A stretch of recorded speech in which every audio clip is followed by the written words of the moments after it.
Bueno, pues les animo a que, ya que tenemos esta oportunidad que nos han brindado cada uno de los ponentes, que puedo asegurar que es una oportunidad única en todos los sentidos, quiero animarles a hacerles o que les hagan preguntas a cualquiera de ellos. Si es que la es. Y si no las hacen por nosotros, si no, si no las tienen, pero vamos. Yo les animaría a participar, porque creo que hay muchas cosas que como estudiantes, que veo aquí seguramente, ¿verdad? Y como profesionales, ¿sí? Ya hay una primera pregunta. Que no se oye. Perdón, disculpe. Hay una primera pregunta, creo, ¿sí? Por favor.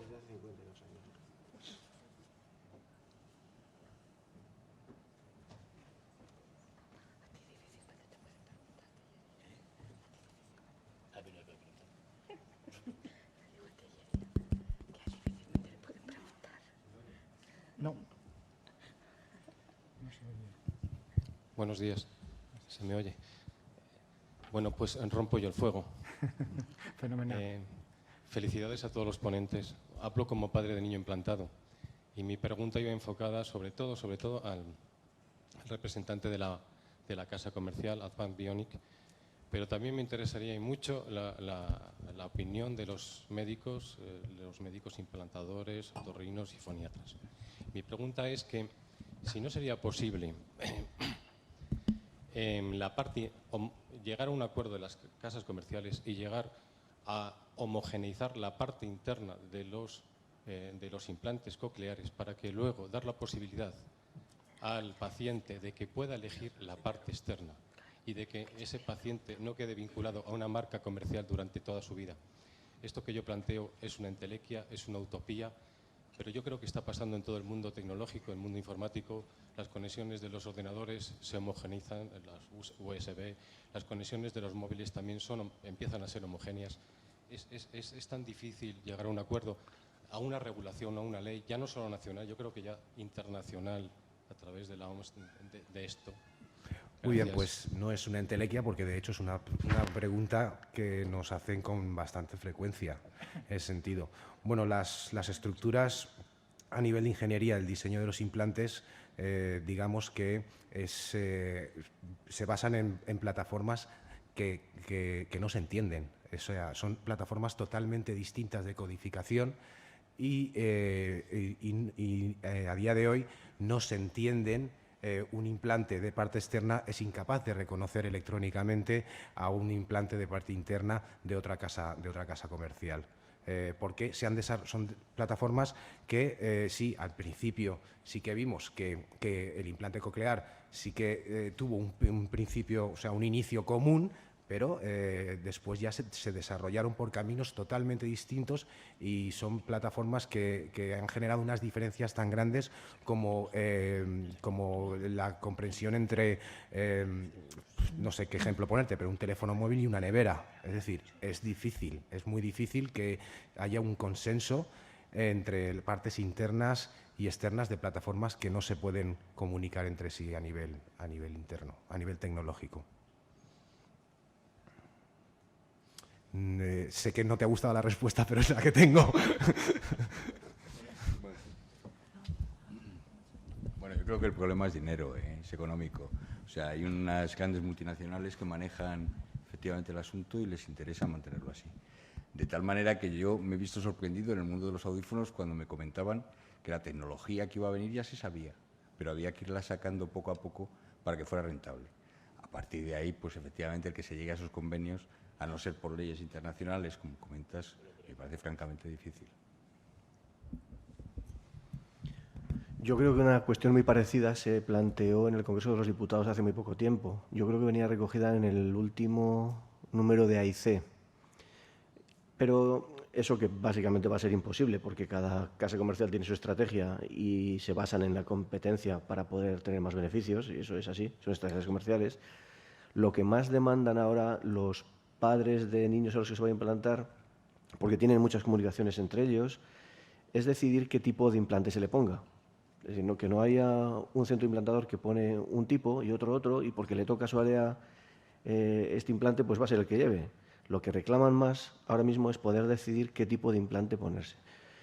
hasta qué punto están influenciados por una información objetiva o por una información veraz o por comentarios de patio de colegio, pues eso ya no se sabe, pero sí que los padres reclaman el derecho a decidir qué implante poner a sus hijos. De todas formas, seguramente nos podéis comentar ahora que efectivamente empieza el programa de implantes infantiles en vuestro hospital, ¿qué sistemática va a utilizar el hospital para elegir el implante coclear? ¿Va a ser el hospital? ¿Va a ser la comunidad? ¿Qué sistemática se va a seguir? ¿Qué es lo que se va a elegir? ¿Cómo?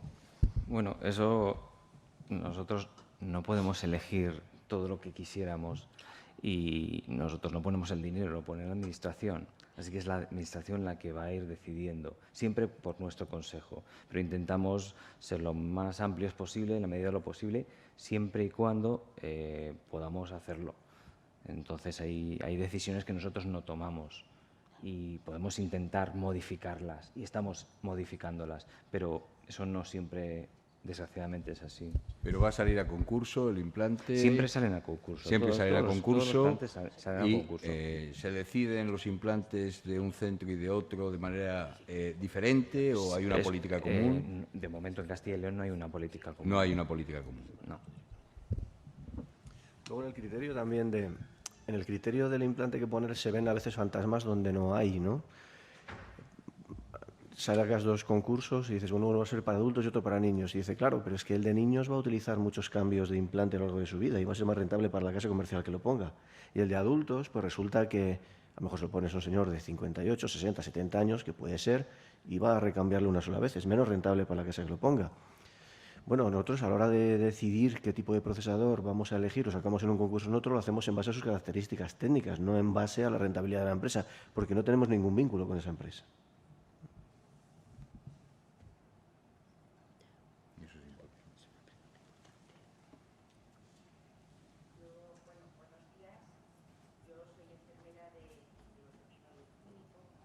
Espera, Lupe, espera un momentín que si no, no se oye. Hola, buenos días. Que comentaba que soy enfermera de otorrino del clínico y, bueno, pues una de las preguntas que los padres se tienen, o sea, ya vaya por delante, que me parece tristísimo que todo esto esté basado en los problemas económicos. Una vez que ya se detecta el niño sordo, que ya se convence a los padres de que el niño no oye bien, la preocupación de los padres es si económicamente tienen ayudas para un oído o para dos. Claro, yo particularmente desconozco ese tema, Begoña, no sé cómo orientarles, cómo decírselo, pero hay padres que no pueden pagarse ni audífonos ni implantes. ¿Cómo está ese tema? ¿Se les deja? ¿Se les da una ayuda mayor? ¿Cómo va? Vamos a ver, la ayuda que da la Seguridad Social para los implantes es hasta los 16 años. Es una ayuda, como he dicho antes, de 700 y pico euros por audífono y 20 y tantos euros por adaptador. Y es lo que tenemos hasta ahora. Parece ser que hay posibilidad de que para este año que viene esa ayuda pueda pasar de los 16 hasta los 26 años, pero todavía no está confirmado. Y luego sí que me he encontrado con la sorpresa, que ha sido para también a mí una sorpresa, de que si a lo mejor solamente un niño necesita un implante, un audífono, no tenga ayuda. Porque viene especificado en el catálogo que efectivamente tienen que ser 2 audífonos. Y eso está así. Yo lo que suelo utilizar, como he comentado un poquito antes, es que la mayor preocupación de los padres cuando bajan a la consulta es que efectivamente ellos han oído, todo el mundo ha oído, que los audífonos son muy caros. Hay una cesión que se hace hasta los 6 meses pendiente de que si el niño va a ser candidato a implante, y el resto de los padres que sabemos que no van a ser candidatos a implante y que van a tener que comprar un audífono, tenemos que recurrir a las ayudas que en ese momento tengamos en vigor, que suelen ser las ayudas a través de los CEAS, como he dicho antes, o a través de las ayudas que les pueda ofertar el centro audioprotésico. Y no hay otra cosa. Teniendo luego además en cuenta, aunque este tampoco sea un motivo de esta reunión, que nos encontramos con el grave problema de que las personas que son mayores no tienen ayudas. No hay ayudas contempladas para los audífonos en estos momentos, salvo las ayudas que las puedan proporcionar el tener discapacidad y en un momento determinado. Pero no hay más, que yo sepa.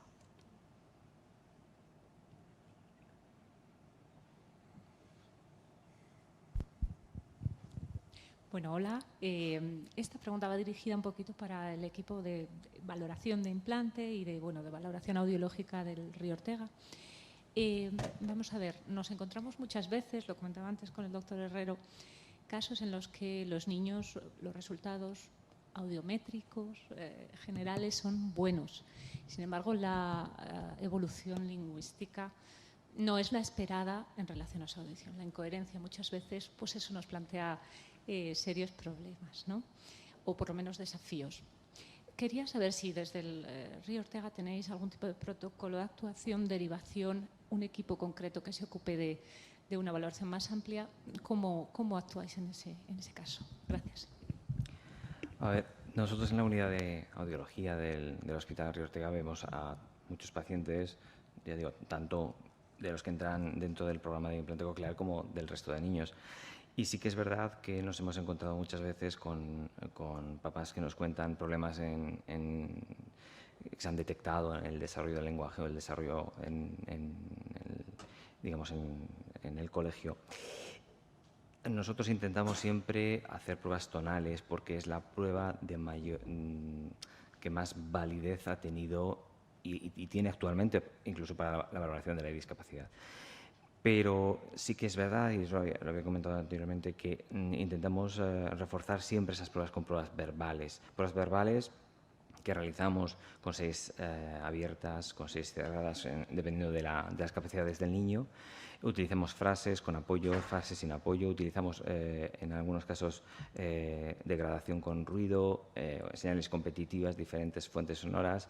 Intentamos así aproximarnos a ciertos problemas, porque los problemas del procesamiento central, que son un grupo heterogéneo de patologías que afecta al procesamiento de la señal, no se van a detectar por las pruebas tonales y existen pruebas muy específicas que solo detectan un cierto porcentaje de estas alteraciones y desgraciadamente a día de hoy todavía no se conoce mucho, tanto del diagnóstico como después del tratamiento en este tipo de patologías, con lo cual nosotros intentamos en la medida de lo posible, pero todavía tenemos pocas herramientas a nuestra disposición para poder localizar este tipo de patologías y sobre todo para enfocar una solución que a veces, incluso haciendo un diagnóstico, no podemos después tratarlas. Yo quería añadir una cuestión que me parece muy interesante. El problema se plantea cuando ante un problema que no discernimos los otorrinos y no discierne el logopeda existe, que es que el niño no desarrolla el lenguaje. En este caso, ¿quién es la figura que va a establecer ese diagnóstico? ¿Va a ser el psiquiatra? ¿Hay un especialista de lenguaje que va a ser capaz de descubrir esos otros problemas que se escapan al diagnóstico? ¿Quién va a ser el que en esos casos diagnostique ese problema? Muchas veces ese tipo de problemas son problemas muy complejos que a veces no llegamos siquiera al diagnóstico, con lo cual siempre hemos intentado formar un equipo multidisciplinar en el cual tenemos integrados al psicólogos, tenemos integrados ahora actualmente logopedas dentro de nuestro servicio, tenemos una buena conexión con el servicio de pediatría y específicamente con la sección de neuropediatría y tratamos también de integrar todo esto con los centros escolares que a veces sí que es verdad que nos falla nuestra comunicación con ellos, pero es muy importante sacar información acerca de cómo es el comportamiento del niño en el colegio. Por eso intentamos utilizar esas herramientas que pueden utilizar los padres y pueden utilizar los profesores para intentar descartar cualquier problema que ocurra tanto en casa como en el aula. Generalmente estos procesos van asociados a otras alteraciones sensoriales. Por ejemplo, no fijan la mirada con el interlocutor y es un problema que ya se lleva observando desde más pequeño del inicio del aula. Por lo tanto, es el neuropediatra el que realmente conoce más al paciente. A nosotros generalmente nos consulta para saber si hay un problema de base audiológico, pero es el neuropediatra el que está manejando a ese paciente. quizás con esta reflexión que estamos haciendo yo quería hacer más también una reflexión en voz alta, ¿no?, que una pregunta. Quizás en este foro nos faltaría la figura de los psiquiatras, los neurólogos, los psicólogos, porque es cierto que hay un número importante de deficiencia auditiva, no sindrómica, pero también sabemos, y eso en rehabilitación nos cuesta mucho transmitírselo a las familias, que la deficiencia auditiva no es una vacuna para que no te pase nada más. Es decir, que si la incidencia del autismo es de 1 por cada tantos habitantes, eso ocurre en sordera. Si la incidencia del retraso del lenguaje es de 1 por cada tantos habitantes, eso ocurre en sordera, ¿no?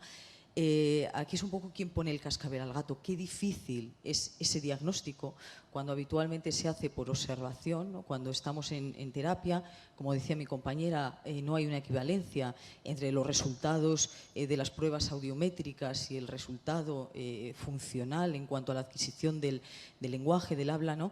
Y todos sabemos que pasa algo. Creo que a día de hoy no tenemos las herramientas para valorar a este colectivo, pero quizás falta, hago la reflexión, Samuel, falta el colectivo de psiquiatras, neurólogos, psicólogos especializados que pudiesen dar un poquito de luz en este ámbito. No sé cómo lo veis.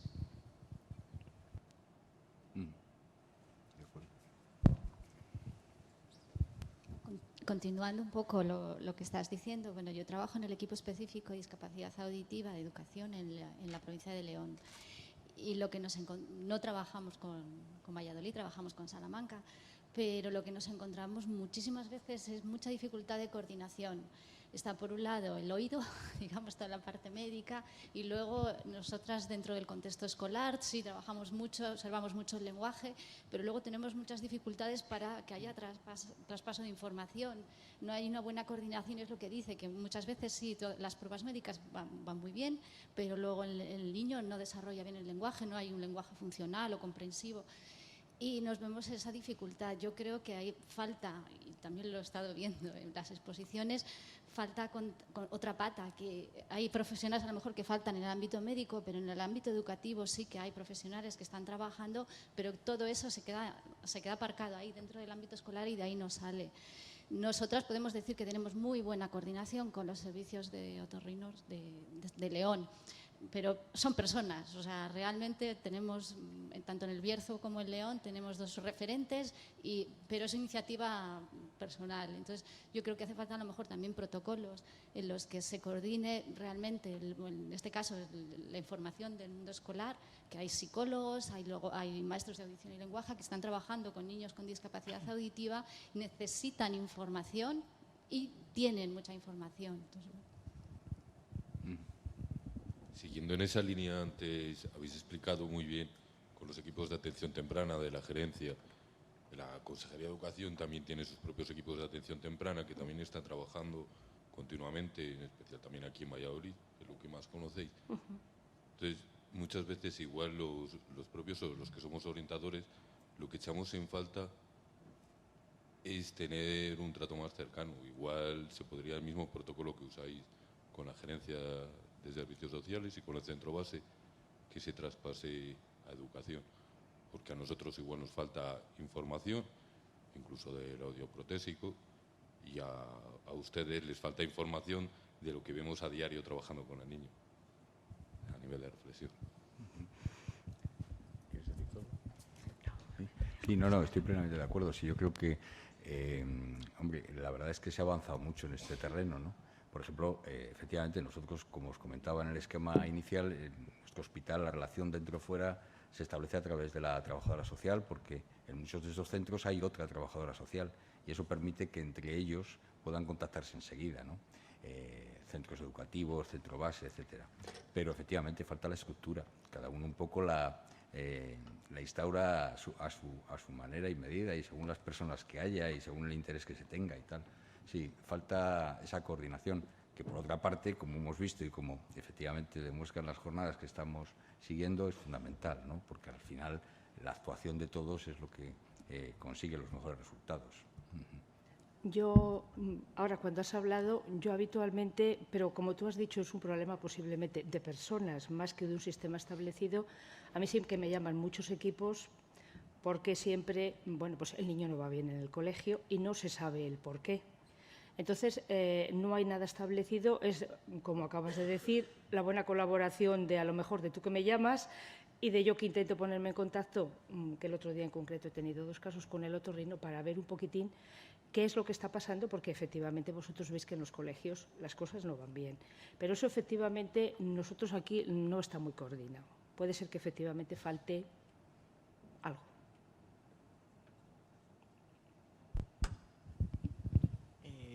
Hola, ¿se escucha?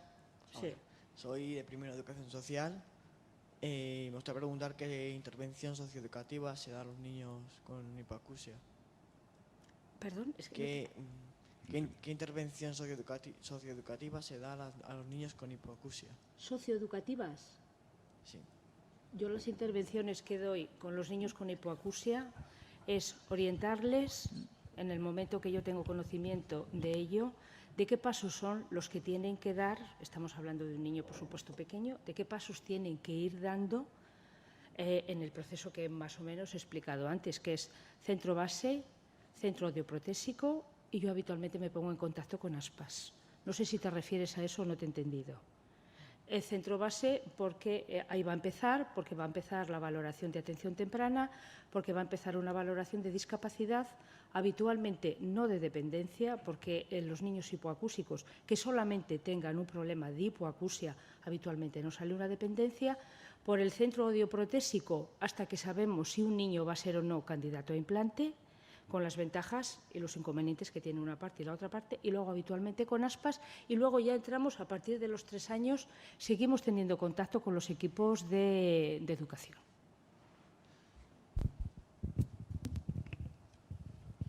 Buenas, yo soy usuario de implante coclear y hablando de los problemas de coordinación, yo también quería preguntar si en el programa de implantes cocleares de los hospitales de aquí de Valladolid, después de la implantación, la activación, ¿cuál es el seguimiento que se realiza médicamente? Si hay revisiones anuales en las que se miran los valores de las audiometrías, también que se miren a nivel psicológico cómo está el desarrollo normal o hay algún problema educativo del niño. En ese sentido, ¿cómo trabajáis en el hospital? Normalmente después de la activación la primera activación del implante, una vez que ya normalmente al mes de la cirugía, establecemos una serie de visitas de forma ordinaria, que suelen ser al mes, a los 3 meses, a los 6 meses y al año, que van a, digamos, multiplicarse según las características, especialmente en niños. En adultos suele ser más estándar, pero en niños sí que va a depender mucho de cómo vaya evolucionando a lo largo del tiempo. Normalmente estos pacientes, una vez que se consiguen los mapas estables de la programación, nosotros siempre recomendamos una revisión anual, siempre. Sí que es cierto que hay pacientes que están muy bien con, esto ya más en adultos, que están muy bien con una programación determinada y el paciente no acude a las visitas, pero nosotros intentamos que sea una visita anual, siempre teniendo en cuenta de que problemas pueden surgir en cualquier momento y van a tener a su disposición nuestro teléfono y van a poder citarse antes de esa fecha si lo requieren. En algunas ocasiones podemos dar respuesta a problemas comunes a través de vía telefónica o a veces citando al paciente la fecha más próxima posible. En el caso de los niños específicamente, sí que es verdad que la programación es mucho más compleja porque necesitamos no solamente información en la que obtenemos en la consulta, nosotros habitualmente en la consulta hacemos una batería de pruebas tanto tonales como verbales que al fin y al cabo son las que van a dar información sobre el rendimiento del implante. Las tonales nos sirven para ajustar simplemente ciertos umbrales, pero son las verbales las que nos va a dar la garantía de que ese implante está yendo bien y que después todo el proceso de habilitación en el caso de los niños o la rehabilitación en el caso de los adultos está yendo de la forma correcta. Sí que es verdad que no en todos los pacientes conseguimos los objetivos que inicialmente nos proponemos. Evidentemente, nosotros queremos el rendimiento máximo, y no solamente el rendimiento auditivo, se trata de, en el caso de los niños, que toda la interacción con el medio social, con el medio educativo, sea lo más cercana, más precisa posible, para que el proceso de aprendizaje se haga correctamente. Cualquier problema, entonces sí que es verdad, y lo comentaban otras personas anteriormente, que el proceso de coordinación no está muy establecido. Pero sí que es verdad también que cuando existen problemas sí que hay información bilateral. Desgraciadamente solo cuando existen problemas, porque cuando las cosas van bien parece que cada uno trabajamos de forma aislada y al fin y al cabo nosotros solo somos una pequeña pieza de todo este rompecabezas. Yo quería preguntar, soy estudiante de medicina y me ha llamado la atención antes, el doctor Vallejo ha dicho que cuando se implanta en niños muy pequeños, que no se han visto muchas diferencias de los resultados de, no sé si ha dicho 6 meses, o sea, que aquí se hace, ¿a cuántos meses había dicho que se...? Nosotros intentamos implantar siempre antes del 1 año y medio niños pequeños que ya están diagnosticados. Sí. Muchas diferencias me refiero en la habilidad, en sus capacidades psicolingüísticas, O sea, en pacientes adultos a los que se les ha realizado test, a unos se les implantó a los 6 meses y a otros al año, se ha visto que aunque sí existen pequeños matices, no son tan importantes como para determinar el desarrollo cognitivo de ese niño. Eso es como los ordenadores, tiene una capacidad para detectar 256 niveles de gris. Entonces, y eso es muy útil, sabiendo que el ojo humano solo detecta 22. Hombre, pues sí, si lo hacemos antes puede que algún matiz más consigamos, pero realmente eso no se va a traducir en un mejor desarrollo psicointelectivo de ese niño. Ahora mi pregunta es si... Perdón, que no sé si le he interrumpido o quería contestar alguna pregunta.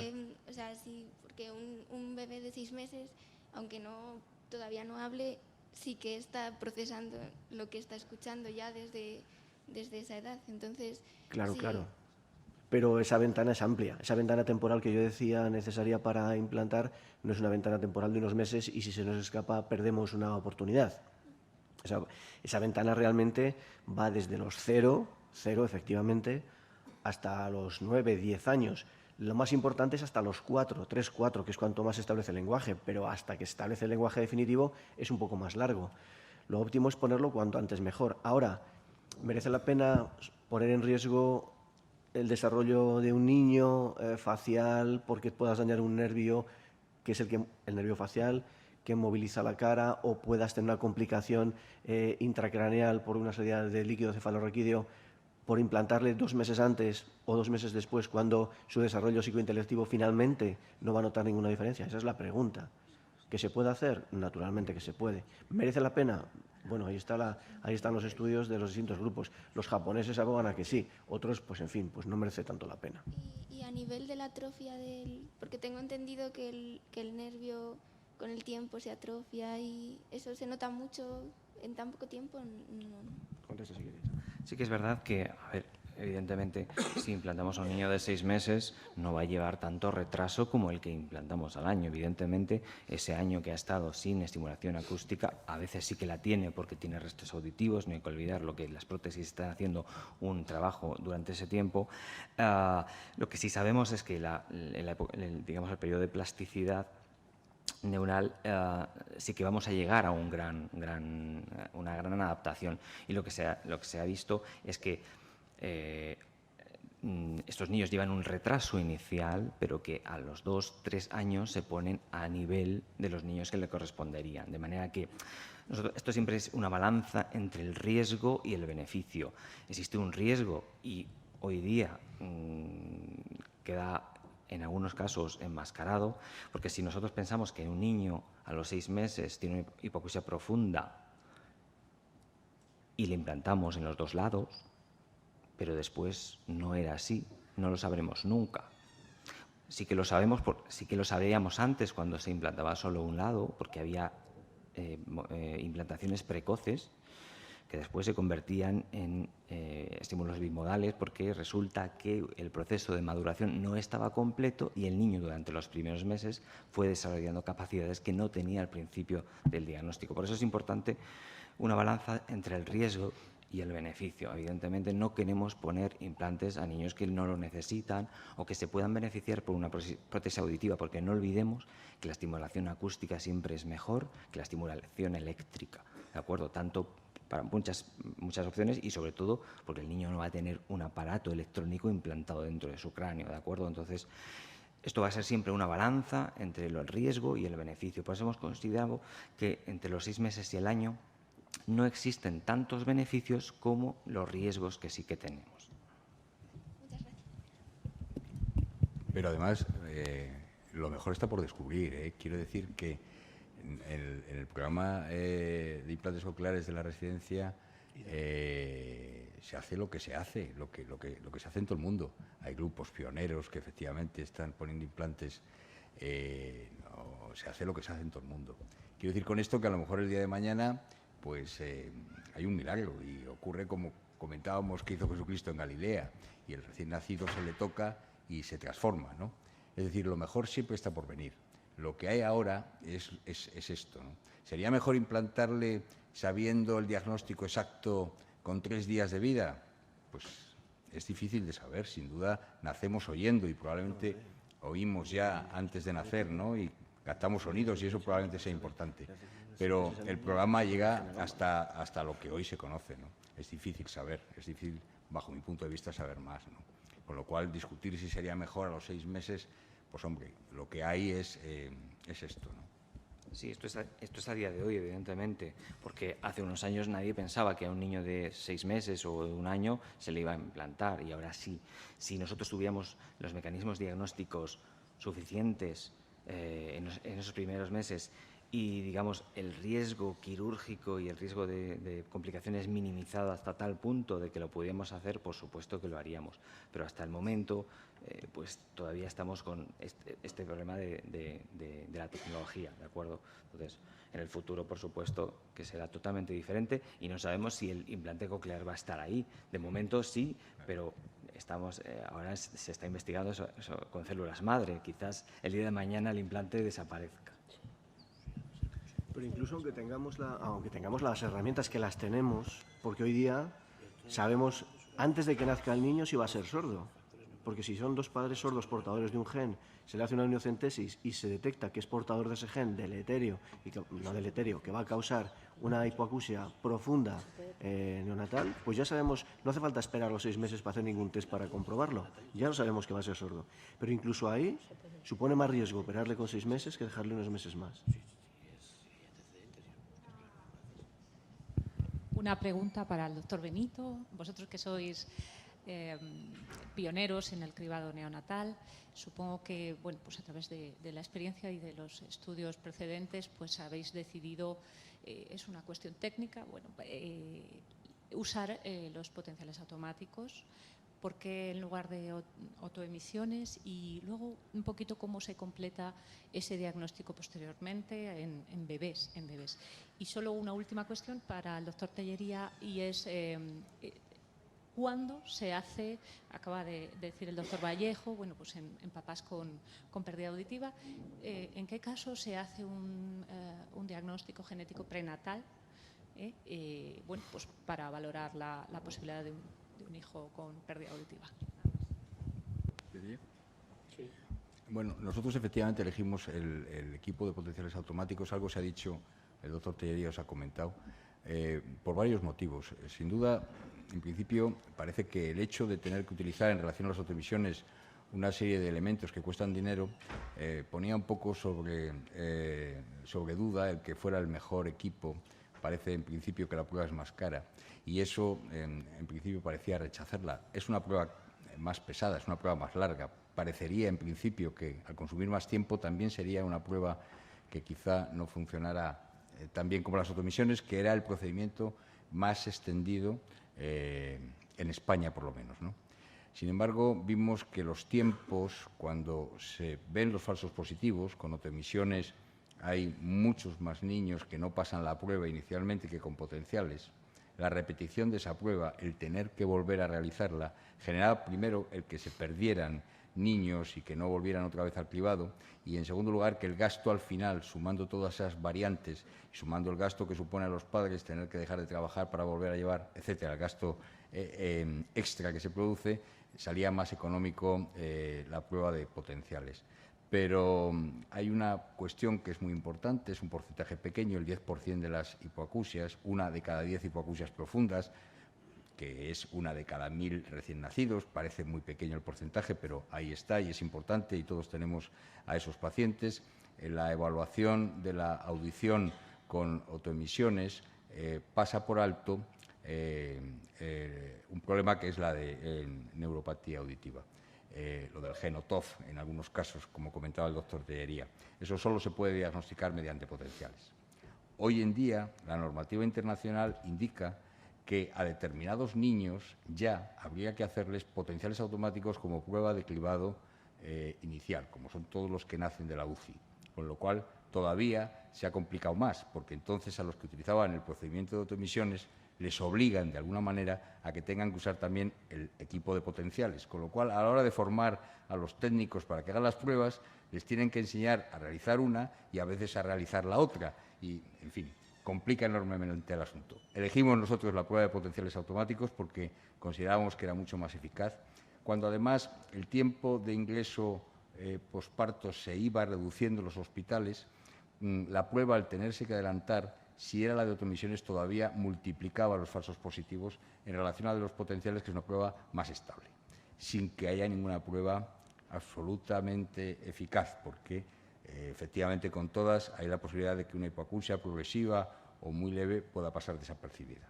De hecho, y eso es lo importante, no se diagnostican todas las hipoacusias infantiles al nacimiento, siempre hay un porcentaje de hipoacusias que pueden surgir posteriormente, y de ahí la importancia de los pediatras de atención primaria para que efectivamente en los controles del niño sano evalúen esa audición y esas sospechas, sobre todo, que parece que es lo más importante como factor de riesgo de los padres, de que su hijo no oye bien, para que inmediatamente se le realicen esas pruebas de audición.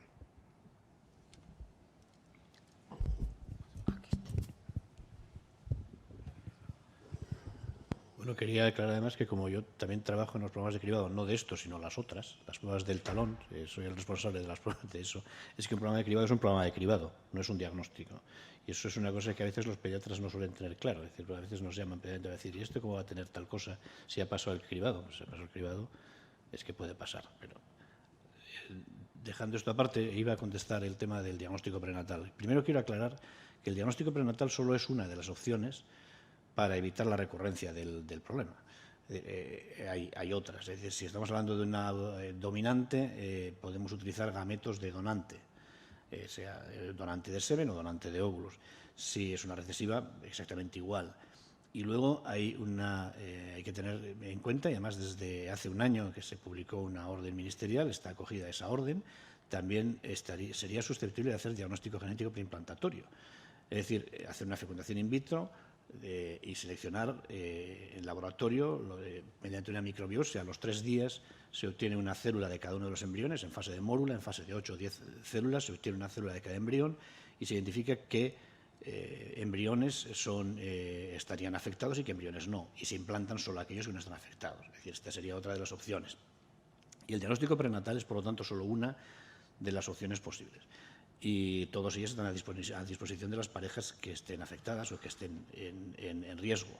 Y luego el diagnóstico prenatal se hace, hay 2 técnicas clásicas, la amniocentesis, que es la más frecuente porque es técnicamente la más fácil para el ginecólogo, pero se hace hacia la semana 14, pero luego hay que hacer crecer los amniocitos porque tiene contaminación de sangre materna, es decir, hasta la semana 19-20 no tienes el diagnóstico.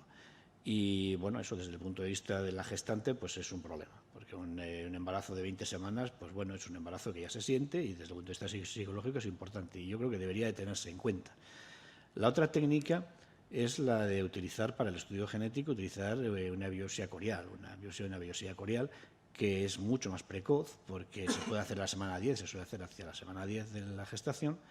Y además el resultado, si hay un estudio previo, es decir, si tenemos identificados las mutaciones y por tanto la causa de la hipoacusia o de la enfermedad que sea, es que en 24 o 48 horas está el resultado. Entonces, a la semana 10 o a la semana 11, como muy tarde, podemos tener los resultados. Y eso debería de tenerse, yo creo, de tenerse presente y hacerse así. Sería lo ideal en enfermedades de este tipo, en patologías moleculares, en patologías causadas por alteraciones en un solo gen. Sería la técnica ideal y eso depende fundamentalmente de los ginecólogos. Es decir, aquí es una técnica que se utiliza muy poco, pero me consta que, es decir, yo he estado trabajando en Madrid hace ya 25 años y hace 25 años era la de rutina para estas en los hospitales de Madrid, el 12 de octubre, el Ramón y Cajal o La Paz, ¿no? Entonces, creo que es la técnica que se debería incorporar para esto. Y se ha hecho alguna vez, sé que en el Río Ortega se ha hecho algún diagnóstico molecular, no de hipoacusia, sino de otras patologías mediante biopsia corial, pero no es la norma. Pero vamos, estos son los tiempos son estos, las estrategias posibles son estas, y la hipoacusia es una enfermedad monogénica y está dentro de la ley pendiente que se publicó hace un año, estaría acogida dentro de eso y dentro de la ley de plazos tal como está ahora, o sea que sería posible hacer un diagnóstico prenatal también con estas dos técnicas. Pero no es la única técnica, insisto, el preimplantacional o la donación de gametos también debe ser considerada. El problema le tendríamos que si tendríamos, como tú dices, la prueba hecha y una mujer supiera a las 20 semanas que va a tener un niño sordo, posiblemente no pudiera hacer una interrupción de embarazo.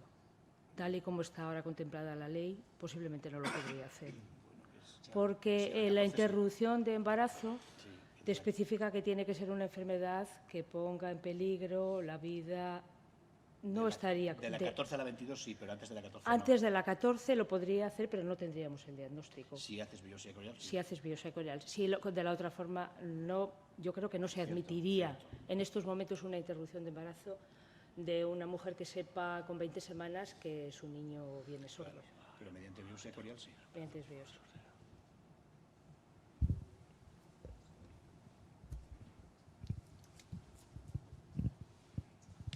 Sí. A ver, mi pregunta va un poco para la doctora Gil Carcedo. En la presentación nos has hablado de un hecho que ocurría en el pasado relativo, y es que aquellas personas que tenían algún tipo de dificultad, trastorno asociado a la deficiencia auditiva, como retraso mental, etcétera, se consideraba una contraindicación el implante. A día de hoy sabemos que a estas personas les beneficia también el implante, quizás de otra manera. Yo lo que quería saber es qué diferencias establecéis en los protocolos o en la forma de trabajo ante un niño o una niña que no tiene esas dificultades y uno que sí que las tiene. ¿Cómo llegáis a la conclusión de que es candidato a implante? Bueno, lo primero que tiene que cumplir son los criterios audiológicos. Si los cumple, ya pasamos el primer escalón. El otro, los criterios biológicos, que es tener alguna enfermedad que lo contraindique o no. Actualmente nosotros nos apoyamos mucho en el estudio que hace la logopeda cuando valora al paciente. Todos los niños que estamos, pacientes que te estamos implantando y que tienen algún tipo de retraso mental, previamente se habla con la institución que le está tutorizando, con la familia y una evaluación que hace la logopeda. Generalmente todos estos pacientes previamente han estado con audífono y saben su comportamiento que tenía este paciente con el audífono y saben que ahora que no está sacando rendimiento al audífono su comportamiento es muchísimo peor. Por lo tanto, tenemos que volver a poner a ese paciente en la misma situación que tenía con el audífono, incluso mejor.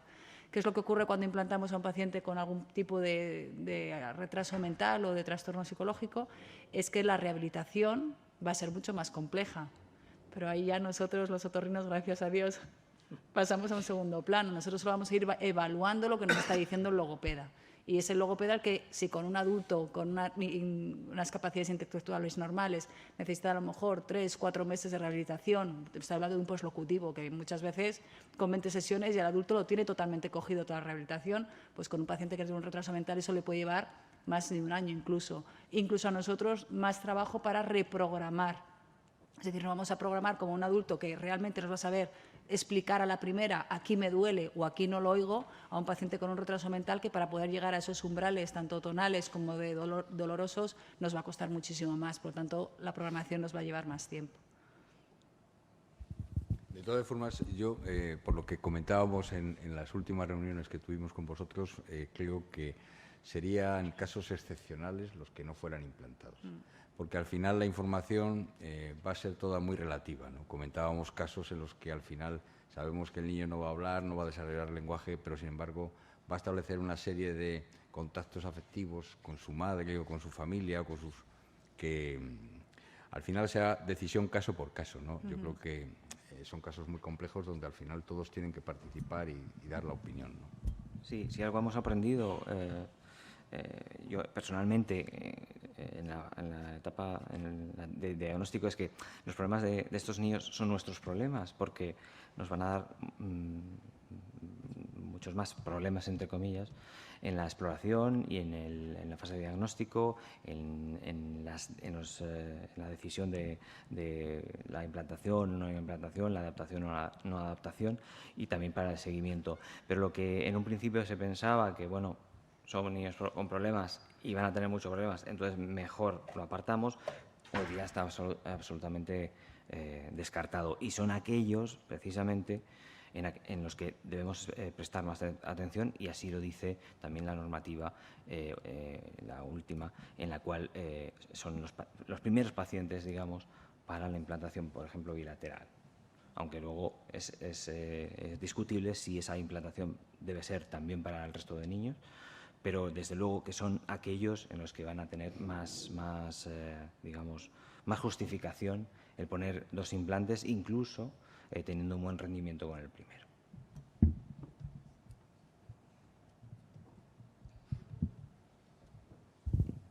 Yo tengo una pregunta. Habéis dicho que se puede saber si el niño va a tener ese problema a las 20 semanas. ¿Y habría alguna manera de saber si la madre es portadora? Sí. Vamos a ver, esto es imprescindible. Es decir, previamente yo no puedo saber si un niño cualquiera va a tener sordera o no. Es decir, yo estoy hablando de una sordera hereditaria identificada. Es decir, cuando hemos identificado los genes y los alelos causantes de la enfermedad. Solo en ese caso yo puedo identificarlo luego en el embrión, vamos, en la muestra de líquido amniótico o en la muestra de biopsia corial. Pero previamente el diagnóstico tiene que ser previo. Es decir, de cualquier patología molecular, monogénica, que tú quieras identificar hacer un estudio prenatal, el estudio se hace solo en los casos de riesgo. Es decir, en aquellos casos en los que está identificado el riesgo y se sabe cuál es. Si no, no. Es decir, no estamos hablando de una amniocentesis en la que hacemos un cariotipo para ver si tiene algún cromosoma de más o de menos. Los estudios moleculares tienen que estar dirigidos. Es decir, no se puede hacer el exoma completo o estudiar todo el genoma. Entonces, lo que se estudian son casos concretos y solo en casos de alto riesgo, que además han sido identificadas las causas. Si no, no se puede hacer. O sea, no podría hacer estudio de hipoacusia, de fibrosis quística, enfermedad de Huntington, de las 7.000 enfermedades raras que están descritas. Son solo 7.000. Entonces, si tuviera riesgo y el riesgo está identificado, sí. Pero estamos hablando precisamente en los casos en los que el padre o la madre o ambos son portadores. Entonces, sí puedo identificar en ese caso si el niño o la niña va a estar afecto o no. Pero porque el riesgo, es decir, la causa del riesgo está identificada. Vamos. Sí, claro, en esos casos sí. Yo quería preguntarles cuál es su opinión sobre la implantación bilateral, si simultánea, secuenciada, si es solo un criterio económico, en qué casos, porque la mayoría de los niños que llevamos en la provincia, casi todos es una implantación unilateral. En el caso bilateral siempre ha sido secuenciada. Tenemos yo creo que uno en el que ha sido la implantación bilateral y no ha sido en la comunidad, ha sido fuera. Y bueno, solo un comentar que sí que es importante la edad en la que se hace un segundo implante, porque el sistema educativo ahora mismo es muy exigente en el acceso a la lectoescritura, y nos ha pasado ya con varios niños que les ha coincidido más o menos en torno a los 4 o 5 años, y es un año malísimo para los niños, y parece así desde fuera que no tiene mucha importancia, pero eso les retrasa luego mucho curricularmente, y es muy difícil ponerles al día. Entonces, bueno, ¿cuál es su opinión? Nosotros tampoco tenemos muchos casos. Ahora mismo solo recuerdo el último, que es un niño pequeñín, que le pusimos simultáneo. Si claramente se establece que un niño se va a beneficiar de 2 implantes y se pretende que se le van a colocar 2 implantes, tal como viene definido en la ley reciente, si tenemos disponibilidad de quirófano, desde luego se pueden poner simultáneos sin ningún problema. Y en caso de diferirlos, 6 meses puede ser un intervalo aceptable y no tendría que tener ningún problema. Otro problema son los niños en los que no se sabe bien la certeza de la rentabilidad de un implante, que también tenemos otro caso reciente. Entonces, bueno, esos casos que ya, si con un implante tuviese una buena respuesta, nos plantearemos poner el segundo. Si ya con el primero tiene mala respuesta, sí que nos vemos abocados a poner el segundo para intentar buscar una mejor respuesta. Entonces, como todos los casos son particulares y todos los casos tienen sus peculiaridades, ¿no?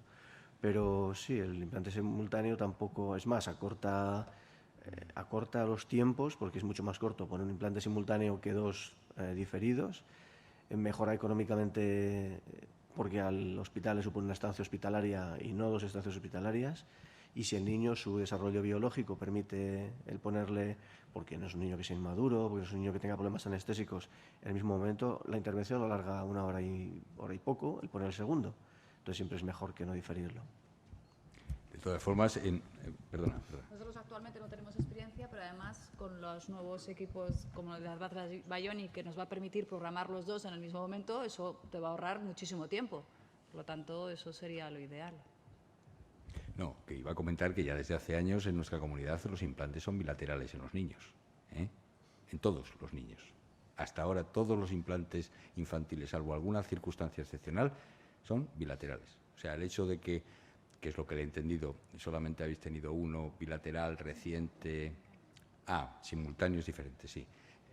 Lo que ha explicado yo creo el doctor Vallejo y la doctora, es decir, depende de las circunstancias pues múltiples, anestésicas, etcétera, el que se puede hacer de una manera o de otra, pero la decisión, y eso es doble precio y doble coste, y eso es importante, de que el implante debe ser bilateral, yo creo que ya es algo en principio aceptado, salvo casos también excepcionales como se han comentado.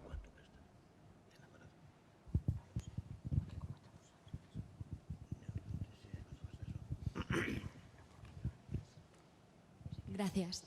Hola, yo soy Diana, soy audioprotesista aquí de Vides, en Valladolid, y mi pregunta es, bueno, tengo dos. Primero, ¿qué criterio audiológico se utiliza para decidir si un niño se implanta o no se implanta? Pregunto desde lo que nosotros llamamos campo libre con audífonos. O sea, me imagino que vosotros utilizáis eso también. ¿Y qué criterio tenéis? O sea, ¿qué campo libre necesita monoaural, binauralmente para implantarse o no? Normal, vamos a ver, tonal, ¿te refieres a tonal? Tonal estaríamos en unos 55 decibelios, ¿de acuerdo? Pero, ¿Monoaural o binaural? Por cada lado, ¿eh?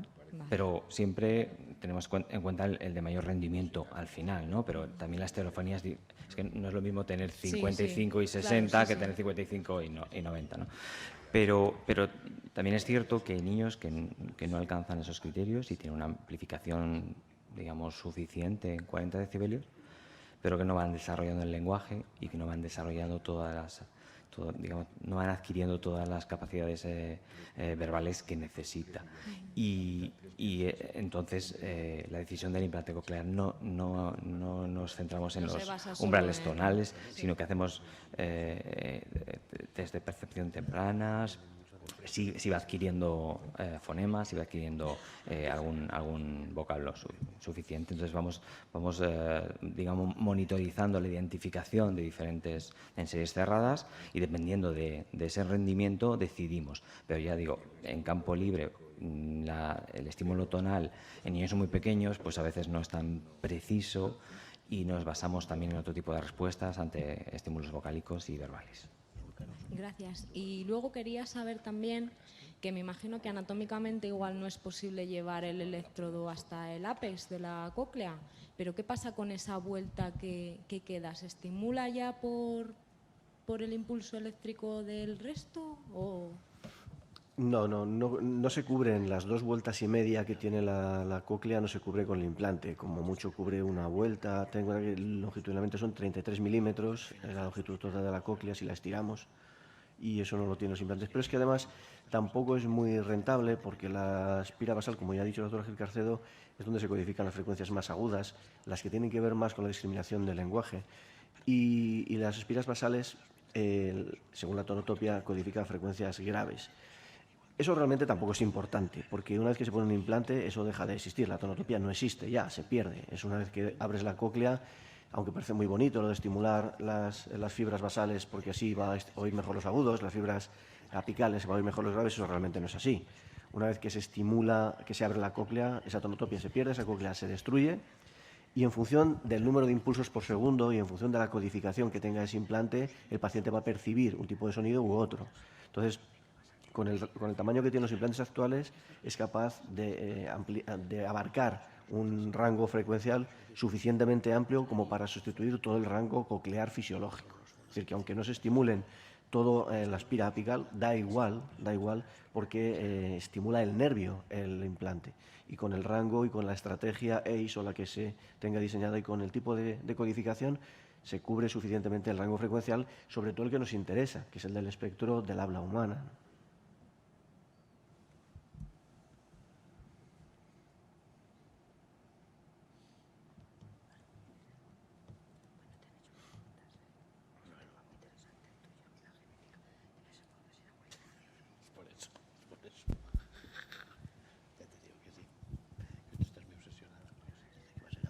Hola, buenos días. Mi pregunta es para el doctor Vallejo sobre el estudio que ha comentado.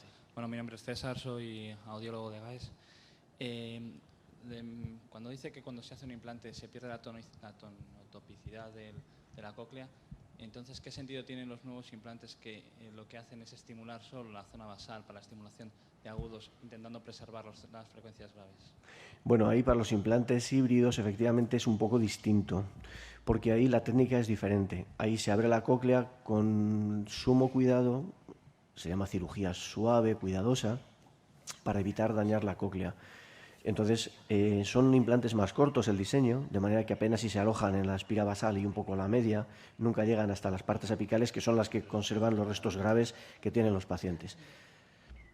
Eso, aunque es cierto teóricamente, luego al cabo de unos años no lo es tan cierto. Y el paso de muchos pacientes de utilizar el implante híbrido a dejar de utilizar la parte acústica y utilizar solo eléctrica es cuestión de años.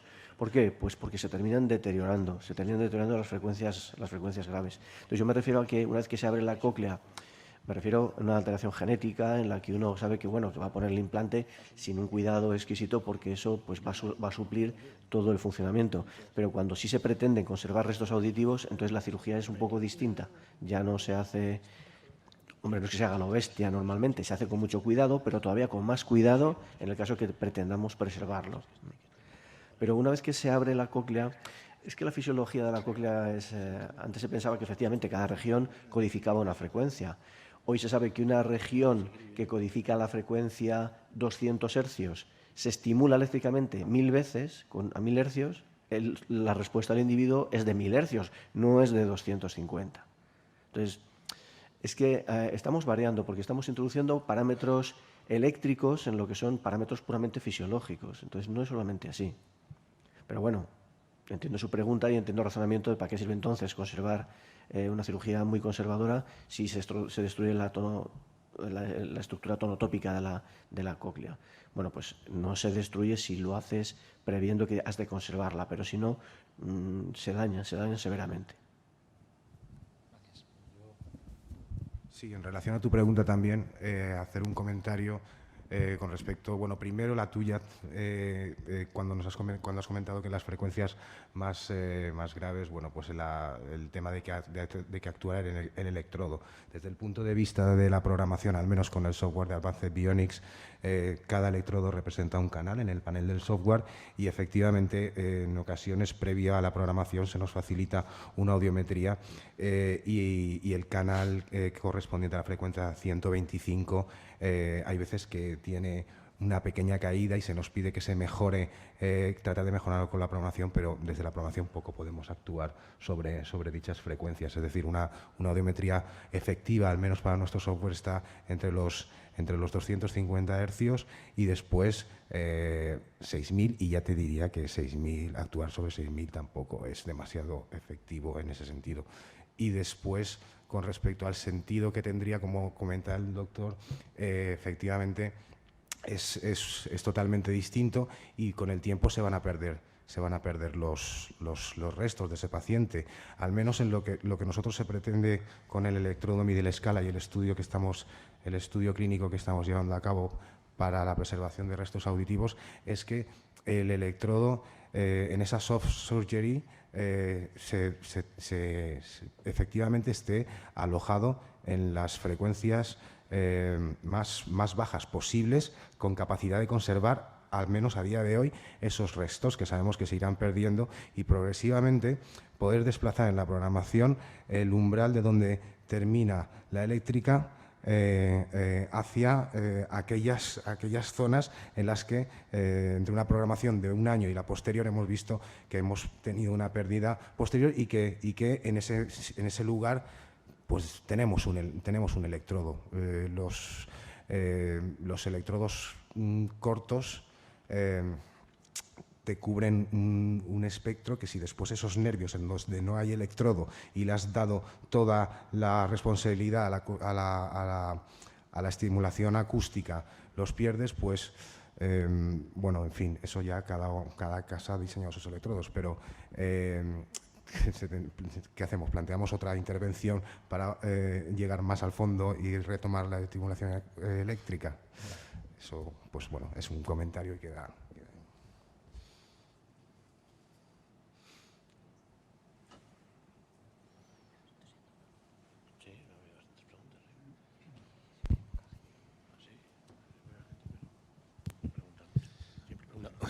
Una vez abierta la cóclea, con el paso de los años, ¿es posible la reposición de un electrodo por otro y que funcione perfectamente como si se tratara de la primera vez? Pues no tenemos tampoco experiencia en eso, pero sabemos por investigación que cuando se estimula eléctricamente un tejido, hay una respuesta biológica alrededor. Es decir, el tejido al que se le han dado pequeñas descargas eléctricas no es inerme, sino que reacciona creando una fibrosis. Entonces, por eso se modifican las impedancias a lo largo del tiempo, y por eso a veces hay que subir la intensidad de las programaciones, porque hay una fibrosis alrededor. Sería posible, sería perfectamente posible si hay un daño en la parte interna. Generalmente, si no se ha hecho una cirugía cuidadosa, soft surgery como se dice, lo que ocurre es que hay cierto grado de osificación alrededor de esa cóclea. ¿Por qué? Pues porque hay una reacción inflamatoria a esa agresión quirúrgica que hemos hecho. Entonces, si hay que extraer ese electrodo, se extrae e inmediatamente se coloca el nuevo para evitar que siga habiendo respuesta inflamatoria y cierre por completo el canal. Entonces, si se hace inmediatamente, se encontraría el tejido tal y como lo dejó el anterior, pero no volvería a un parámetro del momento que se implantó. Es decir, si un paciente se le implanta en el momento cero, se le deteriora a los 10 años y se le pone un implante nuevo, no se pretende conseguir con ese implante la misma respuesta que cuando se implantó en el momento cero. Se consigue la misma respuesta que tenía en el momento de 10 años, puesto que ha habido una reacción tisular inflamatoria en esa cóclea en ese tiempo. No sé si le he contestado lo que... Se puede hacer, pero sé que no hay ningún problema para... Nunca se nos ha planteado eso. Generalmente se dañan por traumatismos. Antes las carcasas cerámicas y se había que repararlas, pero nosotros no hemos tenido nunca necesidad de extraer de forma diferida. Explantar sí, pero de forma diferida quitar uno y poner otro yo no recuerdo. Hay un caso, lo que pasa es que fue bastante cercano, no hubo mucho tiempo. Sí que es verdad que hay que tener en cuenta el tiempo que ha pasado desde el primer implante hasta la explantación y la reimplantación. También hay que tener en cuenta que lo que es el receptor estimulador cambia, y los que antes se ponía un tipo, hoy día no existe ya ese implante y hay que sustituirlo por otro que esté disponible. De manera que puede cambiar y sobre todo lo que va a cambiar mucho es la programación, porque nosotros podemos colocar el electrodo en la misma posición, pero nunca queda exactamente, y la tabla de frecuencias puede variar, con lo cual la reprogramación siempre va a costar al principio. Posible es, pero luego hay que plantear la posibilidad de, si existe un fallo, en la implantación en el lado contrario, en el caso de los implantes unilaterales, ¿de acuerdo? Porque puede existir menos riesgo en la implantación contralateral, pero teóricamente sí es posible la explantación y reimplantación en el mismo sitio. Solamente que no hay tanta experiencia porque no ha habido tantos casos. Afortunadamente, la mayor parte de los implantes funcionan muy bien y es raro tener que recambiarlos. Sí que es verdad que puede haber alguna avería en alguno de los electrodos, pero eso no significa que haya que recambiarlos. Simplemente se puede anular esos electrodos y se funciona con el resto.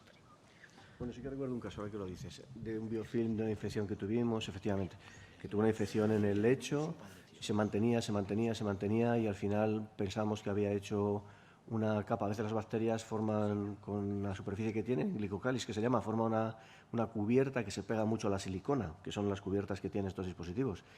Y es difícil que lleguen los antibióticos ahí porque no alcanza, como es un material inerte, pues no llega la sangre a las cápsulas de silicona. Entonces, pues tratas la infección alrededor, se cura, pero como sigue habiendo bacterias pegadas a esa silicona, vuelve a reactivarse. Como fuimos incapaces de curar a este paciente, le propusimos explantar y reimplantar un dispositivo nuevo, pero lo que vimos en ese momento es que había una pequeña bolsa de pus, efectivamente. Entonces decidimos no reimplantarle en el mismo momento por el riesgo a volver a colonizar de nuevo con el nuevo implante las bacterias, y le implantamos el otro lado. Eso fue la situación.